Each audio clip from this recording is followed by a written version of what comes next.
যুক্তরাষ্ট্রের ওয়াশিংটন ডিসির পেডোমেক নদীতে ৬০ জন যাত্রীসহ জেট বিমানের সঙ্গে মার্কিন সেনাবাহিনীর হেলিকপ্টারের সংঘর্ষের ঘটনা ঘটেছে।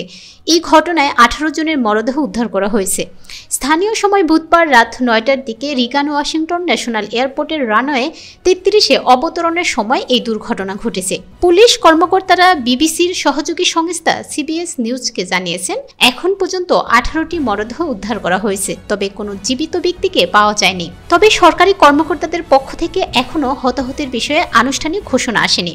American airlines federal aviation administration জানিয়েছে, ওয়াশিংটন ডিসিতে মাঝ আকাশে একটি আমেরিকান এয়ারলাইন্সের একটি বিমানের সাথে হেলিকপ্টারের সংঘর্ষ হয়েছে। ডিসি ফায়ার ও ইএমএস বিভাগের তথ্য অনুযায়ী বিমানটি ওয়াশিংটন ডিসির মধ্য দিয়ে প্রবাহিত পেডোমেক নদীতে বিধ্বস্ত হয়েছে। জেটটিতে ৬০ জন যাত্রী এবং ৪ জন ক্রু সদস্য ছিলেন, আর সেনাবাহিনীর ব্ল্যাক হক হেলিকপ্টার ছিলেন ৩ জন মার্কিন সেনা সদস্য। পুলিশের ডুবুরি দল এবং উদ্ধারকারী নৌকা নদীতে জীবিতদের সন্ধান চালাচ্ছে। একই সঙ্গে মার্কিন কর্তৃপক্ষ সংঘর্ষের কারণ অনুসন্ধান করছে। ভয়াবহ এই দুর্ঘটনা মার্কিন প্রেসিডেন্ট ডোনাল্ড ট্রাম্প বলেছেন, তিনি এই ভয়াবহ দুর্ঘটনা সম্পর্কে অবহিত হয়েছেন এবং জরুরি উদ্ধারকর্মীদের অসাধারণ কাজের জন্য ধন্যবাদ জানিয়েছেন।